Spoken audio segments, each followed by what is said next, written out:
Al-Fahmu Institute mempersembahkan serangkaian buku karya Ustadz Fahmi Salim LCMA.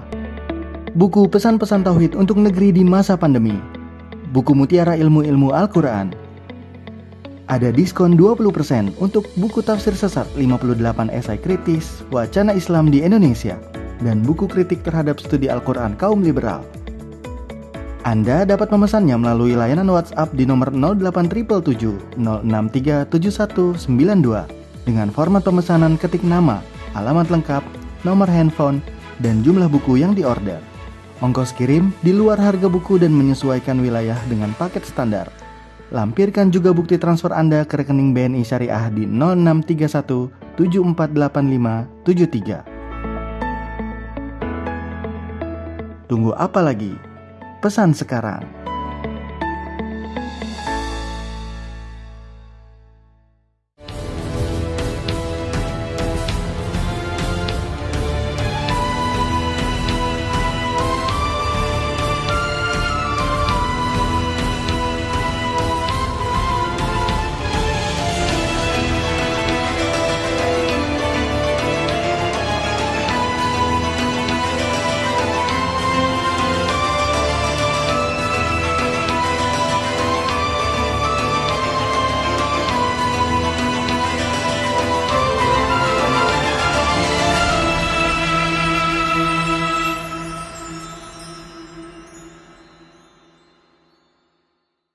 Assalamualaikum warahmatullahi wabarakatuh, kerabat semuanya dan juga jagat perempuan serta Satu Indonesia News Network dan juga Al-Fahmu ya yang mengizinkan ya tokohnya sendiri yang hadir pada pagi hari ini. Alhamdulillah bicara langsung aja, ada sebuah isu ya yang semakin marak. Bung Rizal Fadilah menulis sampai beberapa kali ya komen artikel mengenai hal ini. Kalau memang betul-betul adil, kalau betul-betul tulus, ikhlas, mestinya namanya bukan Jalan Mustafa Kemal Atatürk ya. Ini adalah disebutnya sebagai pendiri bangsa Turki ya. Coba nanti kita konfirmasi kepada Ustadz Fahmi Salim siapa dan bagaimana sebetulnya Mustafa Kemal Atatürk.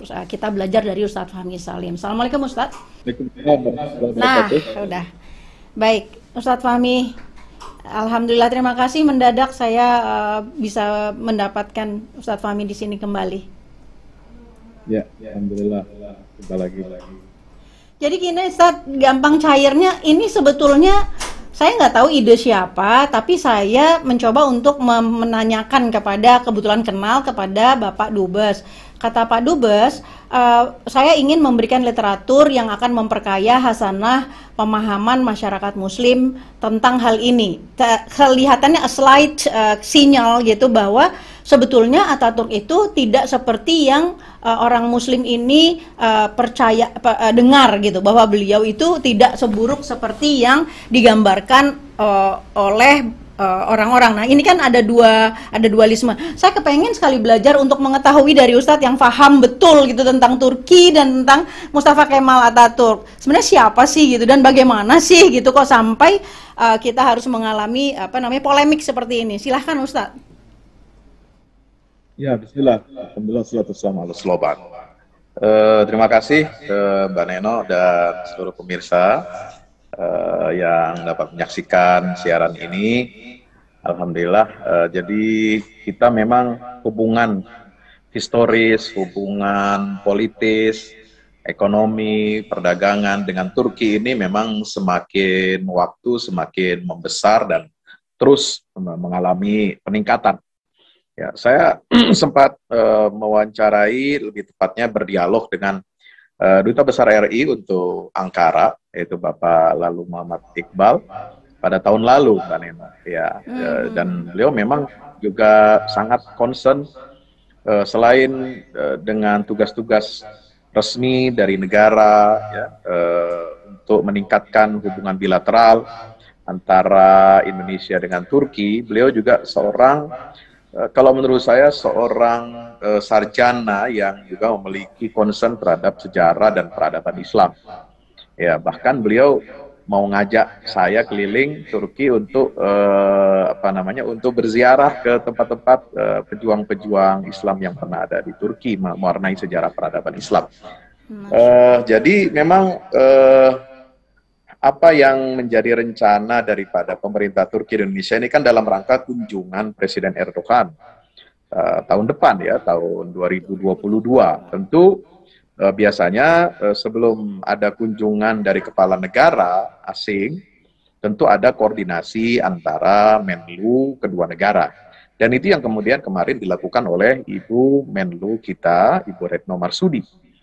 Ya, dan keterangan persnya juga saya sudah baca, juga kanal berita agensi Turki juga yang menerangkan tentang hal ini juga sudah kita baca kronologinya. Jadi memang ini kan fatsun timbal balik hubungan antar negara sebenarnya. Meskipun tidak selalu misalnya ketika negara lain memberikan penghormatan apresiasi terhadap tokoh nasional kita, tokoh pahlawan kita menjadi nama jalan, tidak harus memang lalu kemudian kita memberikan nama jalan bagi tokoh negara yang memberikan nama itu. Misalnya di Mesir ya, di Kairo itu ada jalan Syari Ahmad Soekarno. Itu di distrik Sayyidah Zainab yang sangat padat dan terkenal di kota Kairo lama itu. Tapi di Jakarta tidak ada nama jalan misalnya, nama salah satu tokoh atau presiden yang sangat akrab dengan Bung Karno pada waktu itu di era tahun 60-an, zaman Nasakom. Misalnya tidak ada nama di Jakarta Jalan Jamal Abdul Nasir kan. Bisa kita tidak ada gitu. Nah, seperti Maroko juga ada Jalan Ahmad Soekarno ya, karena beliau ini kan dikenal sebagai kiprahnya sebagai salah satu pemrakarsa Konferensi Asia Afrika tahun 55 di Bandung. Tetapi di Jakarta tidak ada, itu Jalan Ahmad Soekarno itu ada di Casablanca, di Maroko. Kebetulan saya sudah ke sana juga, berfoto juga di bawah pelang nama Jalan Soekarno itu yang ada di kota Rabat, ya, di ibu kota Maroko. Nah, di Jakarta tidak ada nama misalnya Raja Muhammad V, Jalan Raja Muhammad V, Raja Maroko. Ya. Jadi ini artinya ada satu peningkatan ya, kalau misalnya hubungan Indonesia Turki ya, hubungan Indonesia Mesir dan Maroko saja itu kan sudah sangat bagus secara historis, politis, saling mendukung, terlibat dalam gerakan non-blok, Konferensi Asia Afrika dan seterusnya gitu ya. Itu tapi belum sampai negara kita memberikan nama jalan tokoh dari bangsa tersebut. Nah, untuk Turki ini memang spesial ya. Artinya ketika ada pemerintah Turki itu ingin memberikan nama jalan bagi jalan yang di depan KBRI di Ankara itu dengan nama Indonesia atau tokoh dari Indonesia, tentu ini adalah satu penghormatan yang sangat baik ya, penghargaan terhadap bangsa kita, dan artinya ada komitmen yang bagus untuk meningkatkan hubungan antara dua negara, baik itu secara politik, ekonomi, kebudayaan, pendidikan, teknologi, dan lain sebagainya.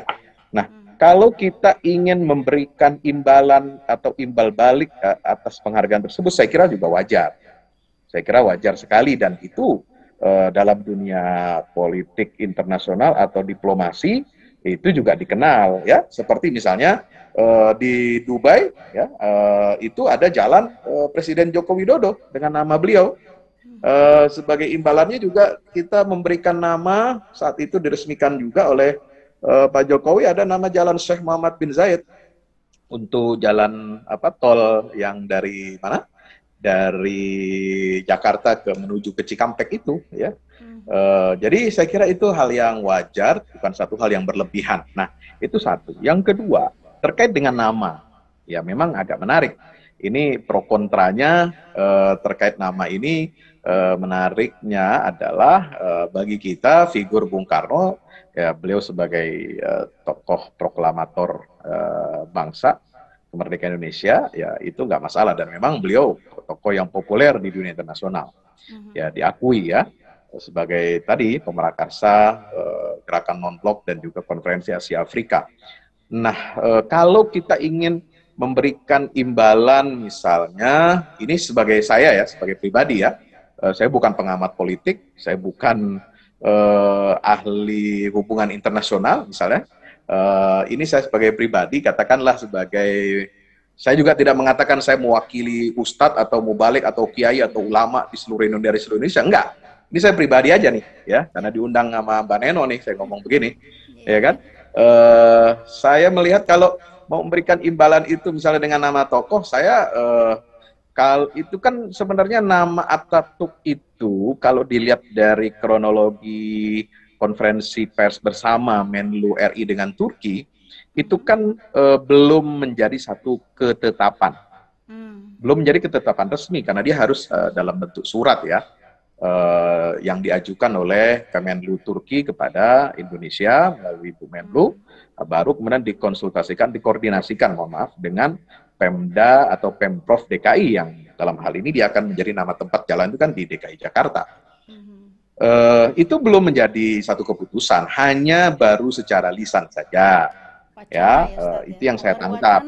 Ya, karena nama Ahmad Soekarno itu dijadikan nama jalan di depan KBRI di Ankara, maka saat itu tercetus secara lisan itu ada nama Atatürk. Jadi nama Atatürk itu di Turki itu bukan satu hal yang tabu, justru sangat dihormati. Ini yang perlu kita tahu nih. Kita perlu tahu sosiologis dan kondisi masyarakat Turki yang memang saat ini masih dominasi sekuler itu masih kental, Mbak Nen. Itu suka atau tidak suka ya. Hari kelahiran atau hari kematiannya Atatürk saya lupa itu ya. Apakah dia hari miladnya atau haul kematiannya itu setiap tahun diperingati ya. Seperti halnya kita memperingati hari kemerdekaan 17 Agustus. Karena dalam pandangan bangsa Turki, rakyat Turki, Kemal Atatürk ini adalah pahlawan. Ya, istilahnya itu kahraman. Kahraman itu bahasa Turki, itu pahlawan nasional mereka yang mengantarkan bangsa Turki ini merdeka. Kenapa? Loh, bukankah itu dulu Turki ini negara superpower? Iya, tapi kan dilemahkan ya, disebut-sebut oleh negara-negara Eropa itu tepat sebagai the sick man of Europe, ya kan? Apalagi Sultan Abdul Hamid II itu menentang proyek-proyek imperialisme Inggris, Rusia, dan Prancis di negara-negara timur, terutama di dunia Islam. Jadi proses pelemahan itu terjadi secara terstruktur, sistematis, selama puluhan tahun, sejak pertengahan abad ke-19 sampai awal abad ke-20, ya, sampai dilengserkannya Sultan Abdul Hamid II itu tahun 1909 atau 1908. Setelah itu terjadi Perang Dunia. Nah, Turki masuk ke dalam, halo? Ya, silakan, masih dengar kok. Cek. Terus saja, Ustaz. Ya, Turki masuk ke dalam jebakan Perang Dunia I. Ya, saya mengatakan ini jebakan karena itu tidak dikehendaki oleh Turki sebenarnya. Turki itu sebenarnya kalau boleh milih, dia ingin memilih berada di pihak sekutu, bukan di pihak Jerman, karena tahu imbangan kekuatan politiknya, tapi kekuatan politik dan militernya. Tapi karena koalisi sekutu ini menutup pintu bagi Turki untuk terlibat masuk dalam kelompok mereka, maka masuklah Turki masuk dalam kelompok negara-negara poros yang dipimpin oleh Jerman. Ya, Jerman itu juga kekaisaran besar. Ya. Nah, menariknya setelah sekitar tahun 1918 atau 17 berakhirnya Perang Dunia I itu seluruh imperium, kekaisaran yang ada di Eropa semua runtuh, ya, kecuali Inggris. Ada apa?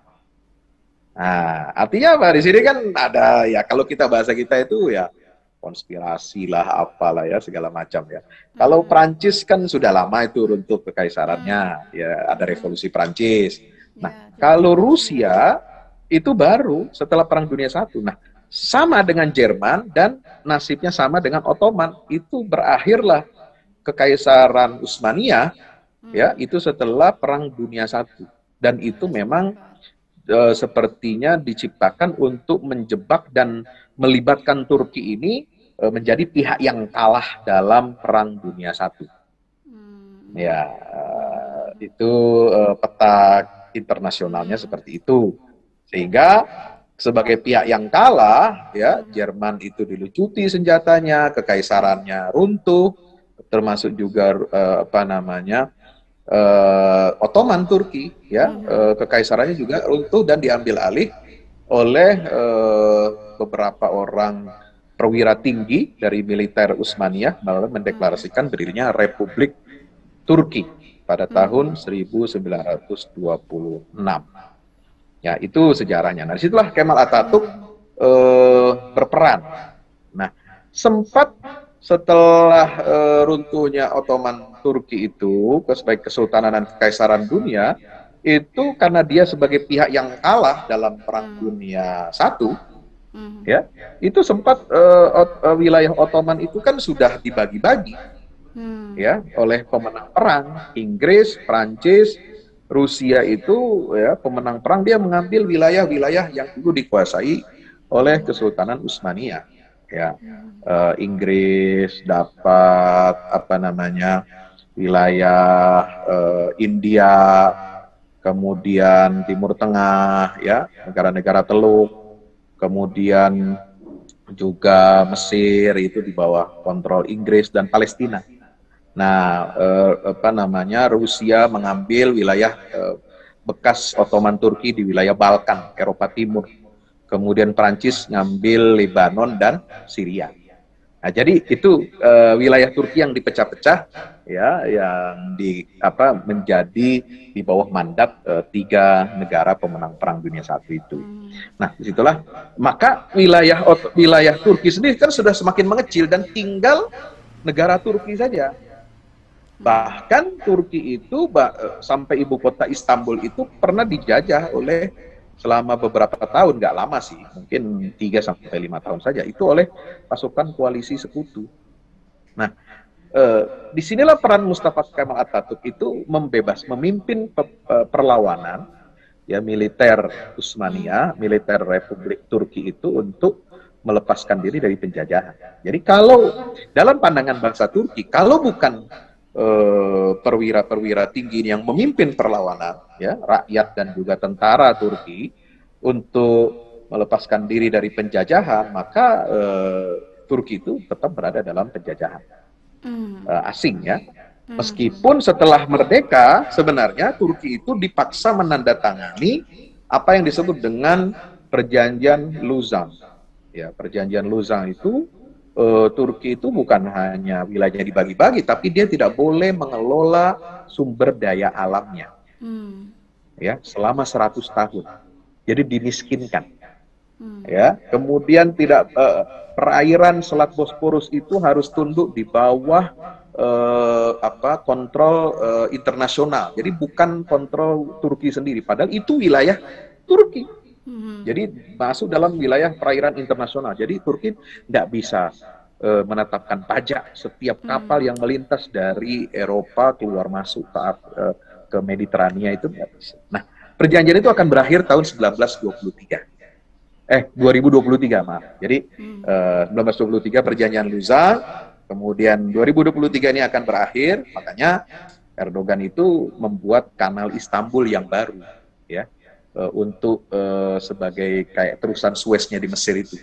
Nah, kemudian mulai ditemukanlah cadangan-cadangan gas alam dan eksplorasi-eksplorasi yang beberapa tahun ini kita dengar, ya, dalam berita internasional itu, yang menyulut kemarahan Yunani dan komunitas Eropa lainnya, karena nggak suka Turki itu menjadi negara maju, apalagi dia kaya dengan sumber daya alam. Itu nanti lewat semua tugas. Jadi itu sejarah singkat lah, ya. Nah, jadi bagi bangsa Turki, saya kira Mustafa Kemal Atatürk itu bukan tokoh sembarangan juga. Ya, dia di satu sisi memang ada kelemahannya. Tadi menghapus sistem khilafah, kemudian Kesultanan Islam diganti dengan republik, dengan sistem sekuler, ideologi sekuler, ya, mengubah azan bahasa Arab jadi bahasa Turki, menutup sekolah-sekolah agama, mengatasi jilbab dan sebagainya, ya kan, melarang, ya, di tempat publik maupun di instansi pemerintahan, gitu, ya, semua sekolah pemerintah. Nah, jadi ini ada gap, ya. Kita memandangnya dari segi agama. Kalau mereka menghormati Atatürk itu dari segi apa? peran sejarah nasionalisme bangsa Turki itu sendiri. Jadi di situ. Nah, memang tidak mudah. Artinya kita tidak perlu, kalau hemat saya, kalau penolakan kita itu adalah wajar ya karena ulama bersuara, tokoh-tokoh masyarakat, elemen-elemen bangsa ini menyuarakan penolakan itu, saya kira itu aspirasi ya di negara demokrasi ya kita harus hormati. Artinya bagi yang menolak saya kira bisa menyampaikan aspirasi itu secara konstitusional ya, mungkin kirim surat ke Menlu RI dan juga Menlu Turki mengusulkan apa yang mungkin kira-kira pas gitu ya, pantas yang menjadi win-win solution. Karena kesempatan peningkatan hubungan bilateral ini harus dimanfaatkan dengan sebaik-baiknya. Jangan sampai pro kontra soal nama ini itu lalu kemudian menjadi duri penghalang bagi peningkatan hubungan kedua negara. Itu satu. Yang kedua, kita bisa mengusulkan itu ya, jadi win-win solution lah. Ada catatan saya menarik begini, Mbak. Kan bicaranya Bung Karno lalu dikasih nama imbalannya itu Atatürk ya. Kalau menurut saya kurang pas. Apa, Ustaz? Kenapa kurang pas? Kurang pas. Kalau menurut saya kurang pas. Di sana kasih nama Jalan Ahmad Soekarno, di sini Atatürk. Itu menurut saya kurang pas. Kurang pasnya gimana? Karena Bung Karno tidak bertemu dan tidak satu masa dengan Atatürk.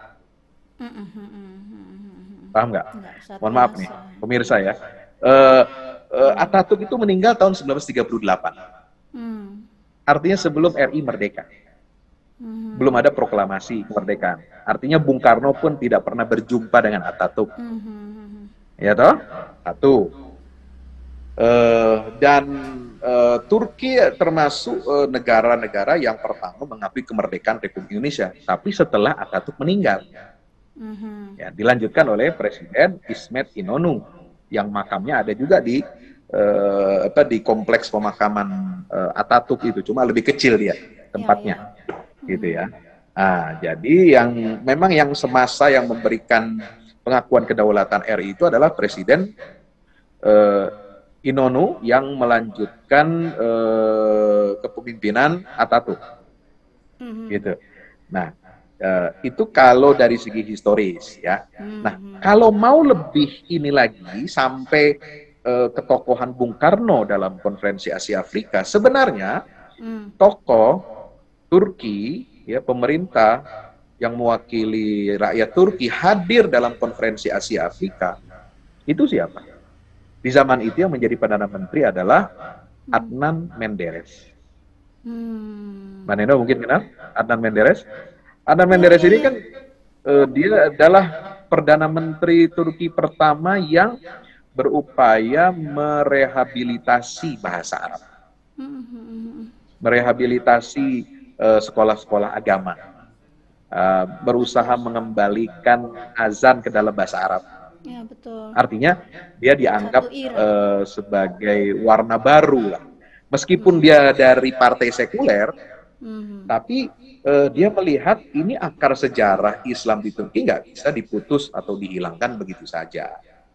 Nah, dengan alasan ini adalah kekayaan khazanah ya nasional bagi bangsa Turki. Peran Islam itu nggak bisa dihilangkan dari kebudayaan dan juga dari khazanah nasional Turki itu. Nah, ini Adnan Menderes yang hadir dalam KTT Asia Afrika. Nah, beliau akhirnya dia berada kuasa kan tahun 50 sampai tahun 60. Artinya di zaman itu sudah Bung Karno, Ratu Irama dengan konferensi Asia Afrika, dan ikut hadir di Bandung ya, ada monumen Asia Afrika di Bandung itu. Jadi kalau menurut saya, ini hemat saya ya, kalau misalnya tokoh-tokoh kita, ormas-ormas Islam atau siapa saja yang menolak dan ingin memberikan usulan mengganti nama itu, ya bisa. Ini hemat saya ya, sejauh pendek pandangan saya itu ya bisa juga namanya yang sepadan dengan Bung Karno di sana adalah Adnan Menderes. Ya.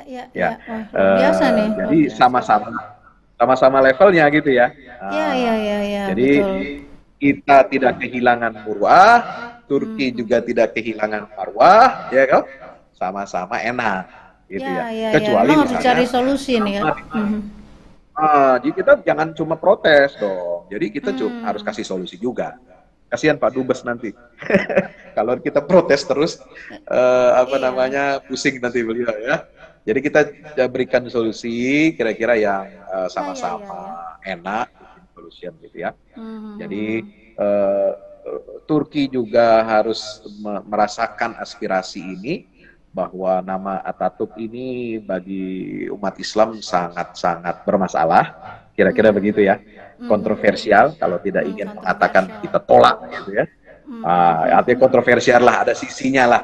Ya dia sebagai bapak kemerdekaan Turki kita hargai juga, tapi di satu sisi lain bagi umat Islam kan punya pengalaman yang tidak kecil ya, berhadapan dengan kediktatoran beliau itu, gitu ya. Nah, jadi sama-sama solusi yang baik. Saya kira ini hemat saya, ya kita tidak kehilangan muka, mereka juga tidak kehilangan muka. Saya kira tokoh ini perlu diusulkan nama itu. Adnan Menderes, karena sama-sama menghadiri konferensi Afrika dan sejaman dengan Bung Karno, gitu ya. Itu saya kira yang cukup ini. Kecuali nama misalnya nama Bung Karno di sana misalnya diusulkan oleh pemerintah Indonesia, misalnya nama lain, Raden Fatah, bisa di sini namanya Jalan Sultan Fatih, kan sama-sama Fatah dan Fatih gitu ya. Atau Sultan Agung di sana Jalan Sultan Agung, di sini Jalan Sultan Abdul Hamid misalnya kan. Saya kira itu ini sekali ya, apa namanya, komprehensif sekali, Ustadz Fahmi Salim. Saya kalau nanti saya jadi presiden, Ustadz Fahmi ini harus ini rame-rame orang pada mau jadi presiden nih, Ustadz. Jadi kita guyonannya gitu. Kalau jadi presiden saya jadi Menlu gitu. Ustadz mau jadi apa saya tawarin. Masya Allah.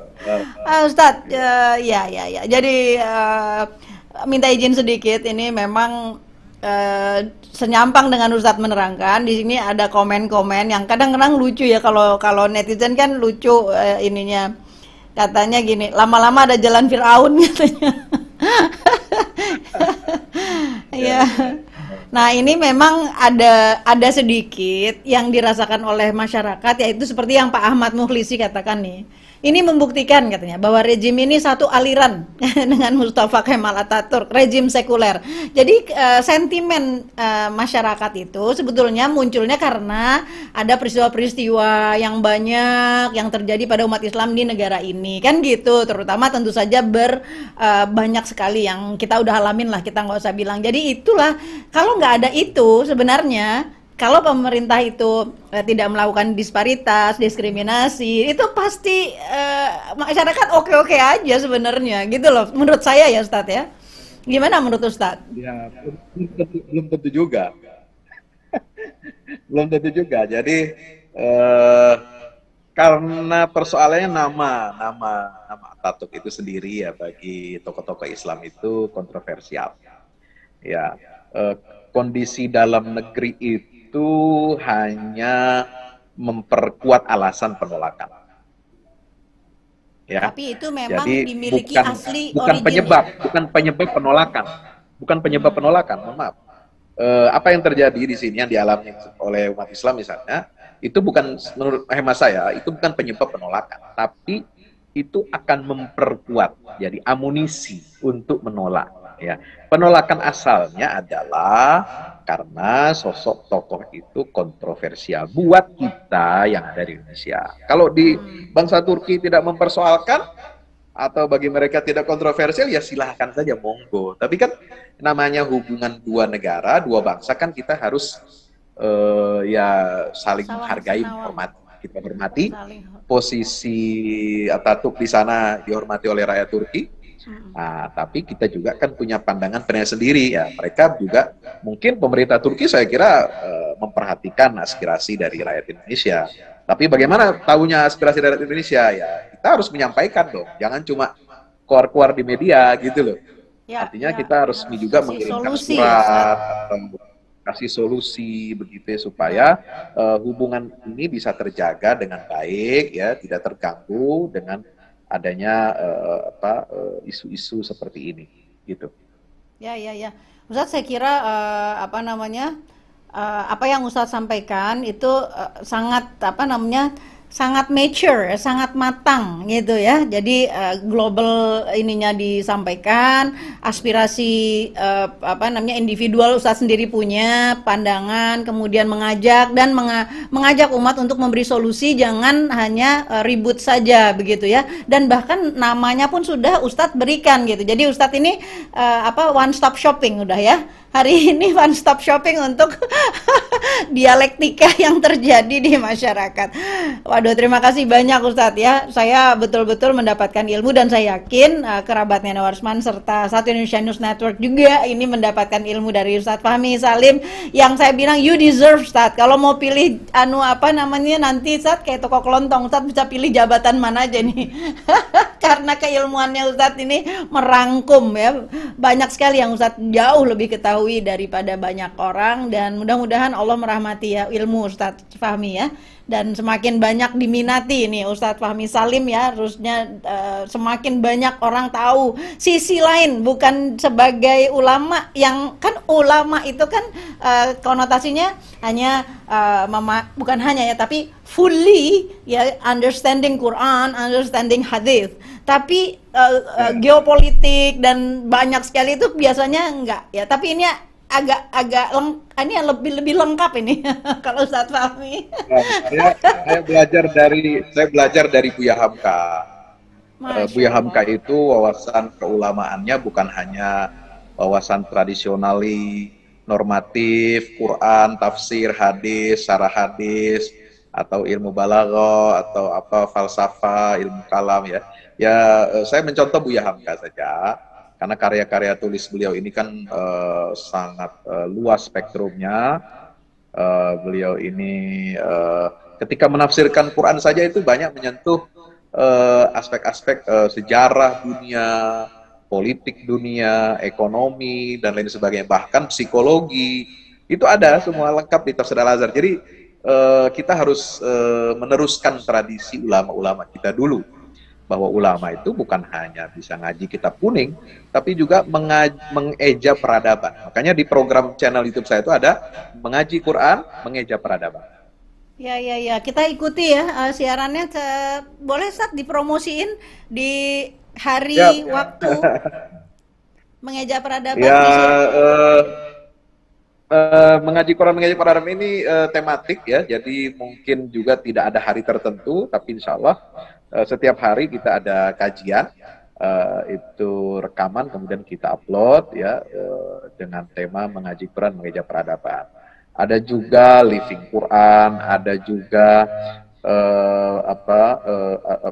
the golden age ya, inspirasi dari sirah Nabi dan sahabat, ada tentang Asmaul Husna dan lain sebagainya. Jadi itu salah satu insight tema aja, Mbak.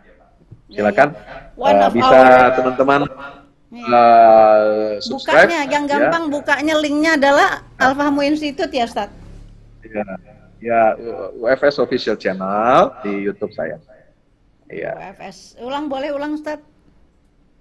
UFS official channel YouTube. Ya.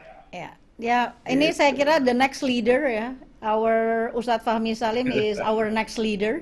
Insya Allah. Jadi wawasan beliau ini lebih dari memadai, mudah-mudahan, dan kehadiran beliau ini bagaikan bintang ya di malam yang gulita. Terima kasih atas kehadirannya ya Ustadz. Barakallahu fiik.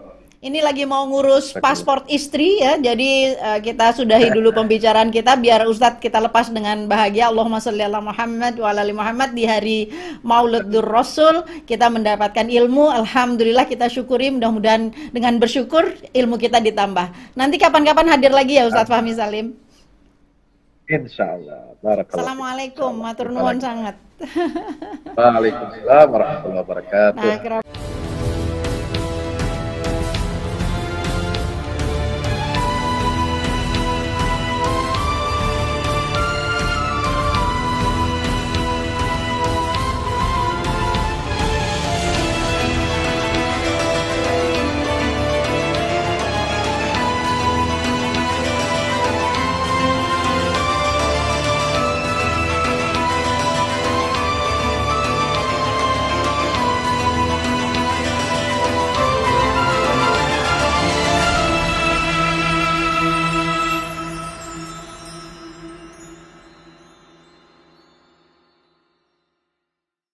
Assalamualaikum warahmatullahi wabarakatuh. Alhamdulillah kita udah selesai pengecoran rooftop ya. Itu apa? Tangga buat ke bawah. Yang ini di atas buat toren 2 biji. Ini semua udah dikeliling tembok. Ya, ini untuk lantai paling atas buat futsal, buat jemuran, buat apa, tanaman hidroponik juga ntar insya Allah. Ya, terus support ya teman-teman. Alhamdulillah terus selesai pengecorannya semuanya. Ya, ini progres kita terbaru. Dan jadi buat olahraga, buat utilities ya, multiguna. Nah, kita turun sini semua. Ini lantai 3.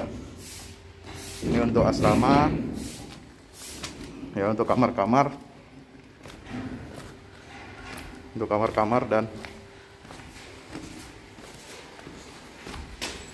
nah di situ musola. Nanti di situ musola ya. Ini kamar-kamar dan musola buat santri-santri tahfiz kita insya Allah.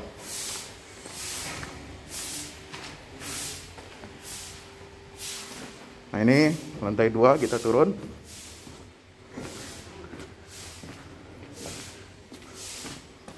Ini untuk kelas-kelas ya, kelas-kelas tahfidz, kelas-kelas tadabbur insya Allah. Mau udah jadi, alhamdulillah, kedukungan antum semua. Nah, tinggal ke bawah di sini buat aula semua di sini ya. Mohon doanya terus, mudah-mudahan berkah, mudah-mudahan cepat jadi finishing. Kira-kira finishingnya ini butuh 1,5 M lagi ya, mudah-mudahan. Al-Fatihah.